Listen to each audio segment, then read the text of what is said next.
नमस्कार। बीएड द्वितीय वर्ष विषय हमारा शैक्षिक प्रबंधन तथा समावेशी विद्यालय का सृजन, और जिसके अंतर्गत की हम लोगों ने अभी तक है वो समय सारणी के बारे में जानकारी प्राप्त की थी। 1 अध्यापकीय, 2 अध्यापकीय, 3 अध्यापकीय और 4 अध्यापकीय समय सारणी हम लोग बना चुके हैं। इसके बाद आती है बात पाठ्यक्रम की। क्या जो हम बात करें विद्यालय गतिविधियों का प्रबंधन, तो विद्यालय की गतिविधियों में हम सबसे पहले समय प्रबंधन की बात की थी हमने, जैसे सारा कैलेंडर और समय सारणी को पढ़ चुके हैं। अब विद्यालय गतिविधियों के तहत पाठ्यक्रम की बहुत ही महत्वपूर्ण भूमिका रहती है। पाठ्यक्रम बहुत ही महत्व रखता है अध्यापक की दृष्टि से और विद्यार्थी की दृष्टि से। अध्यापक है कब, किस समय, किस प्रकार से विद्यार्थियों को शिक्षा दे, उस हेतु पाठ्यक्रम का निर्माण करना बहुत ही आवश्यक है। वहीं अगर हम बात करें विद्यार्थियों की, तो विद्यार्थियों का मार्गदर्शन करने हेतु आगे जाकर भविष्य में वो क्या करना चाहते हैं, उस हेतु पाठ्यक्रम का निर्माण कराना बहुत ही आवश्यक है। तो पाठ्यक्रम है वो अपने अनुसार, मतलब कि अपने आधार पर बहुत ही महत्व रखता है। अब पाठ्यक्रम के प्रकारों की अगर हम बात कर लें तो कौन कौन से पाठ्यक्रम वर्तमान में हमारे सामने उपलब्ध हैं, तो उसके अंतर्गत कुछ ऐसे पाठ्यक्रम हैं जिसको आधार मानते हुए सरकार भी विद्यार्थियों के समक्ष उसी प्रकार का, मतलब कि कुछ है जो बाल केंद्रित है, कुछ विषय केंद्रित है, कुछ पूर्ण पाठ्यक्रम है। तो जिस प्रकार की आवश्यकता महसूस की गई उसी आधार पर पाठ्यक्रमों का निर्माण किया गया है। तो आइए हम बात करते हैं पाठ्यक्रम के प्रकार की। तो पाठ्यक्रम के प्रकार के अंतर्गत सबसे पहले हम लोग देखेंगे बाल केंद्रित पाठ्यक्रम। पहले प्रकारों को जानेंगे कि कौन कौन से होते हैं। तो बाल केंद्रित, दूसरा है विषय केंद्रित, विषय केंद्रित, तीसरा है अनुभव केंद्रित, अनुभव केंद्रित, चौथा है शिल्प कला केंद्रित, शिल्प कला केंद्रित, नेक्स्ट है कार्य केंद्रित,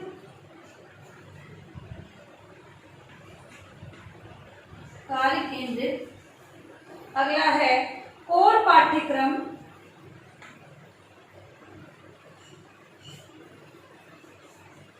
कोर पाठ्यक्रम, इसके अलावा है सुसंबद्ध, सुसंबद्ध तथा संबंधित पाठ्यक्रम।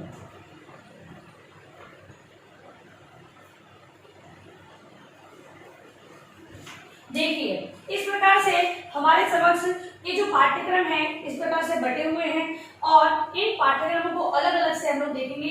वैसे तो आपकी जो सेकंड ईयर का जो पहला पेपर है ज्ञान एवं पाठ्यचर्या, उसके अंतर्गत जो 4th यूनिट है वो पाठ्यक्रम की है और उसमें ये सब कुछ दिया हुआ है। लेकिन हम लोग इस विषय के अंतर्गत जो हमारा शैक्षिक प्रबंधन है उसमें भी इन पाठ्यक्रमों को पर्टिकुलर अलग अलग पढ़ेंगे।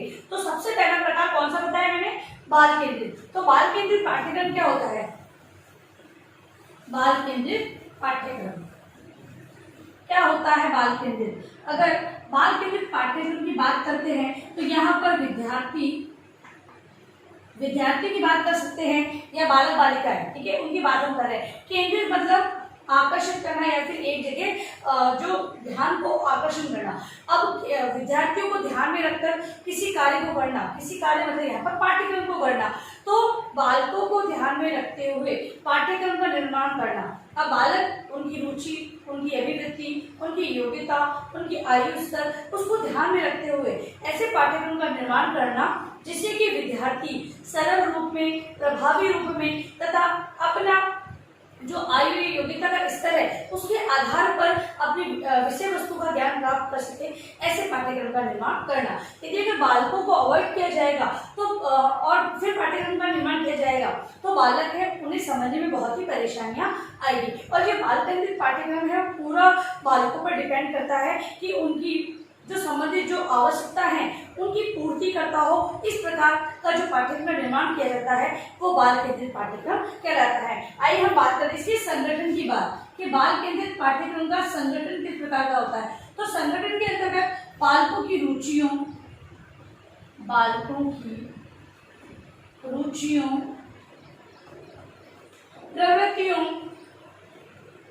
प्रवृत्तियों, आवश्यकताओं, बालकों की रुचियों, प्रवृत्तियों, आवश्यकताओं को ध्यान में रखकर किया जाता है। जो कि बाल केंद्रित पाठ्यक्रम है उसके संगठन की यदि हम बात करते हैं तो उनका जो संगठन है वो बालकों की रुचियों, अभिवृत्तियों, प्रवृत्तियों और आवश्यकताओं को ध्यान में रखकर किया जाता है। फिर अगर हम बात करें आधार, बाल केंद्रित जो पाठ्यक्रम है उसका आधार क्या होता है, तो उसके आधार की यदि हम बात करें तो बालकों के मनोवैज्ञानिक विशेषताएं, मनोवैज्ञानिक विशेषता मतलब मनोविज्ञान है वो किसी एक बालक को लेकर नहीं चलता है, वो औसत पर आधारित होता है। मनोविज्ञान है वो क्या उसके अंदर मनोविज्ञान के अंतर्गत ये बताया जाता है कि किसी भी अगर हमें कोई रिजल्ट प्राप्त करना है या फिर किसी का हमें ये कहें कि किसी का व्यू देखना है कि किस प्रकार, जैसे कि मान लो पाठ्यक्रम अप्लाई किया गया वो सही है या गलत है, तो उस हेतु टेस्ट किए जाते हैं, अनुसंधान किए जाते हैं, रिसर्च की जाती है। तो मनोविज्ञान है वो करके सीखने पर आधारित है, प्रयोग द्वारा सिद्ध किया गया है कि ये कार्य इस प्रकार से होना चाहिए तब सही रहेगा। तो यही बात है कि बाल केंद्रित पाठ्यक्रम का जो आधार है वो किसे माना गया है, वो मनोवैज्ञानिक विशेषताओं को माना गया है। फिर है विषय, तो बाल केंद्रित शिक्षा के विषय है बालकों के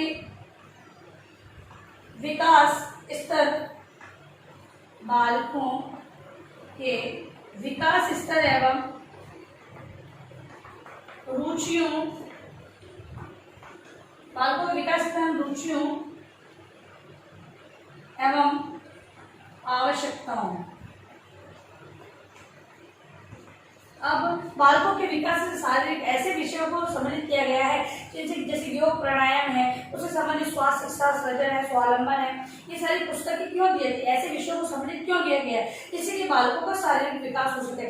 मानसिक विकास हेतु भी इस प्रकार के पाठों का समावेश किया जाता है। फिर है सांस्कृतिक है, सामाजिक है, अर्थ से जुड़ सके, व्यवसाय से जुड़ सके, इस प्रकार के भी विषयों का समावेश पाठ्यक्रम में किया जाता है। इसके अलावा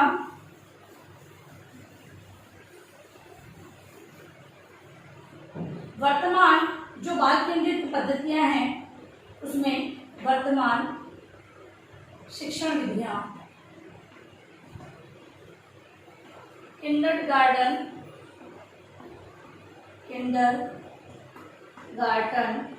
और मॉन्टेसरी तथा डॉल्टन इसमें प्रमुख है। जो शिक्षण विद्या बाल केंद्रित में अपनाई जाती है वो किंडरगार्टन है, मॉन्टेसरी और डाल्टन है। इसके अलावा अब इसकी जो विशेषता है, बाल केंद्रित शिक्षा है जो दी जा रही है उनमें कौन सी विशेषताएं पाई जाती है, तो विशेषताओं को हम लोग जान लेते हैं।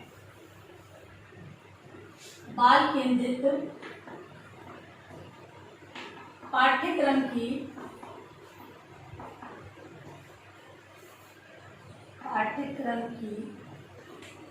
विशेषताएं।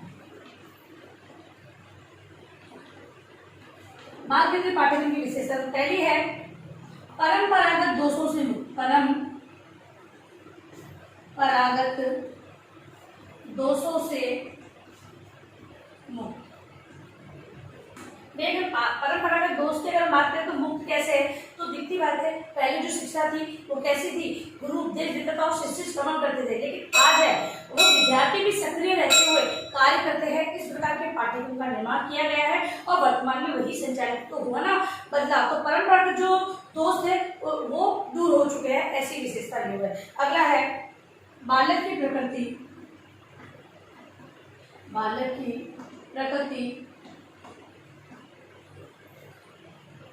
रुचियों एवं अनुभवों, बालक की प्रकृति, रुचि, अनुभवों तथा आवश्यकताओं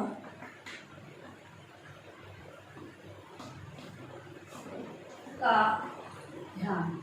अभी जो वर्तमान में जो पाठ्यक्रम बाल केंद्रित पाठ्यक्रम चल रहा है उसमें बालकों की प्रकृति, बालकों को जैसे कि जिस प्रकार के कोई सामान्य बालक होते हैं, कोई विशिष्ट बालक होते हैं, कोई प्रतिभाशाली बालक होते हैं, उन सबकी प्रकृति जिस प्रकार की बालक की प्रकृति है उसी प्रकार के पाठ्यक्रम का निर्माण किया जाता है। इसके अलावा बालकों की रुचि, बच्चे हैं कुछ कहानियां पढ़ना पसंद करते हैं, कहीं पर कविताएं पढ़ना, तो सभी चीजों की जो विषय वस्तु होती है उसको सम्मिलित पाठ्यक्रम में किया जाता है।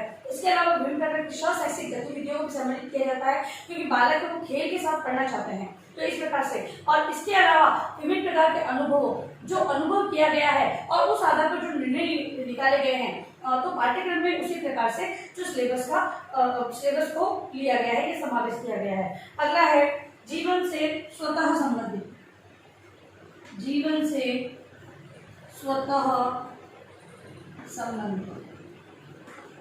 हम लोग जानते हैं कि आज जो पाठ्यक्रम विद्यार्थियों को करवाया जा रहा है, अध्यापक है वो भी पूरा जोर शोर से लगा हुआ है कि विद्यार्थियों को जो ज्ञान दिया जाए व्यवहारिक दिया जाए, केवल वो पढ़कर रटकर उसे ना पढ़े, अपने व्यवहार में लेकर उसे पढ़ें। कि छोटे से अगर बालकों की बात करें तो कुछ भी हम लोग बच्चों को सिखाते हैं, जैसे कि फ्रूट्स में वेजिटेबल्स नहीं है, तो बालकों को अध्यापक क्या करते हैं, वो वेजिटेबल और फ्रूट्स उनके सामने रखते हैं तथा उन्हें ज्ञान देते हैं। क्योंकि बच्चे हैं व्यवहार में उसे ले सकते हैं, लेकिन अब उन्हें भाषा से संबंधित जो ज्ञान दिया जा रहा है, उससे संबंधित जो उन्हें उच्चारण सिखाया जा रहा है वो सही है या नहीं है, मानसिक रूप से उन्हें अवगत कराना है, तो वो विषय वस्तु से संबंधित जो सहायक सामग्री का प्रयोग किया जा रहा है वो उनके जीवन से पहले ही संबंधित है। लेकिन हमें जब शिक्षण के दौरान उनका उपयोग करना है तो क्यों ना उनको वास्तविक वस्तुओं से उन्हें अवगत कराया जाए तथा उन्हें ज्ञान दिया जाए। तो बाल केंद्रित शिक्षा के अंतर्गत जीवन से संबंधित सारी विषय वस्तु को सम्मिलित किया जाता है।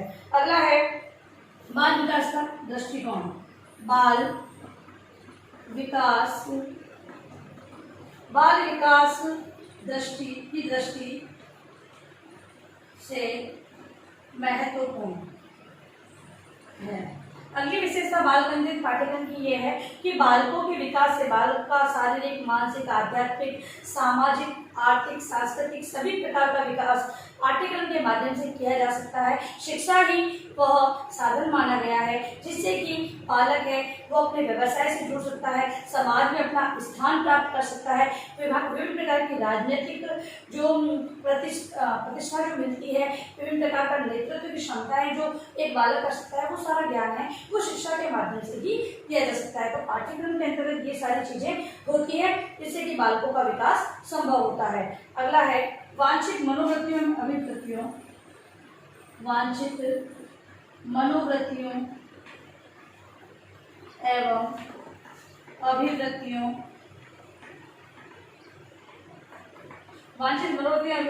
में सहायक।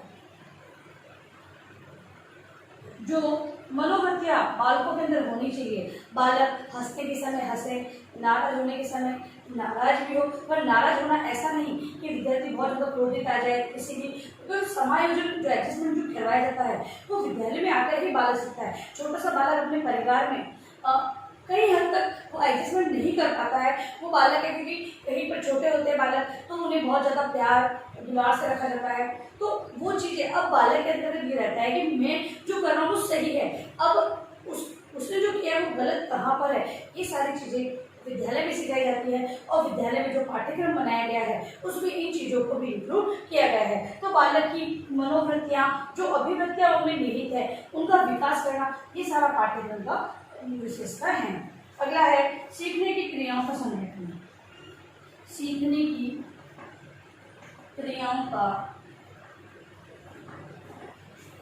संगठन। अब अगली विशेषता बाल केंद्रित पाठ्यक्रम की ये है कि सीखने की क्रियाओं का संगठन। क्या एक टीचर है वो अपने बच्चे को घर पर पढ़ाकर नहीं सिखा सकता है? तो क्यों नहीं सिखा सकता, सिखा तो सकता है, लेकिन बिना पाठ्यक्रम के आप बालकों को क्या पहले सिखाना है क्या बाद में सिखाना है ये गाइड नहीं कर पाएंगे। इसीलिए उन्हें औपचारिक शिक्षा पाठ्यक्रम के माध्यम से देना बहुत ही आवश्यक है। तो बाल केंद्रित पाठ्यक्रम है सीखने की क्रियाओं का एक संगठन करता है। कब कौन सी चीज बालकों के लिए सिखाएगी, क्योंकि ये मनोवैज्ञानिक दृष्टिकोण से बनाया गया है, इसलिए बालकों के सीखने के क्रम को बिल्कुल संगठन बहुत ही अच्छे तरीके से किया गया है। अब इसके जो दोषों की बात कर लेते हैं हम। बाल केंद्रित पाठ्यक्रम के दोष। बाल केंद्रित पाठ्यक्रम के दोष। बाल केंद्रित पाठ्यक्रम के दोष के अंतर्गत अगर हम बात करें तो सबसे पहले आता है कि बालकों की पृथक पृथक मन रुचियां, अभिवृत्तियां होना। पहला दोष ये होता है पृथक पृथक रुचियां अभिवृत्तियां होना।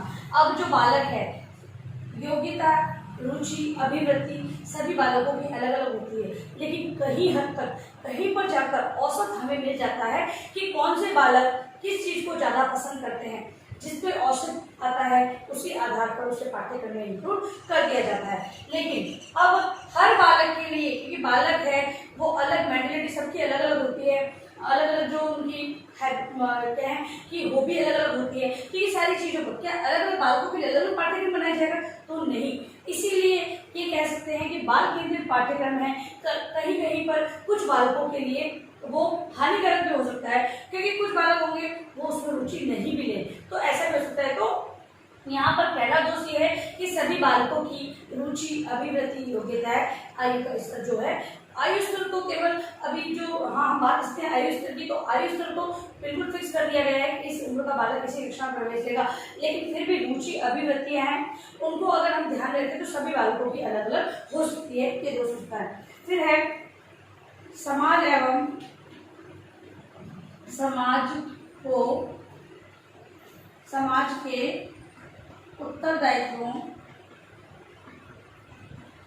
उत्तरदायित्वों की उपेक्षा।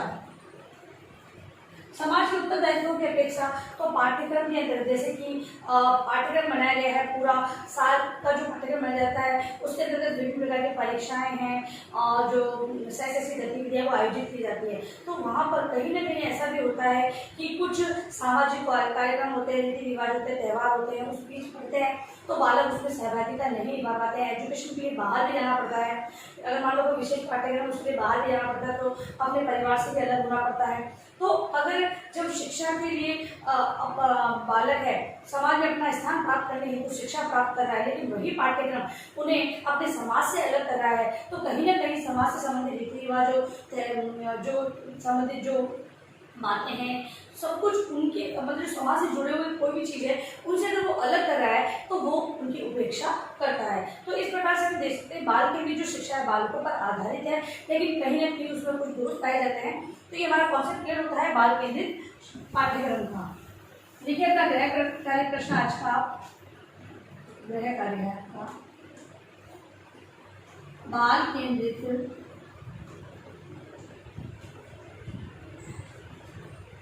पाठ्यक्रम से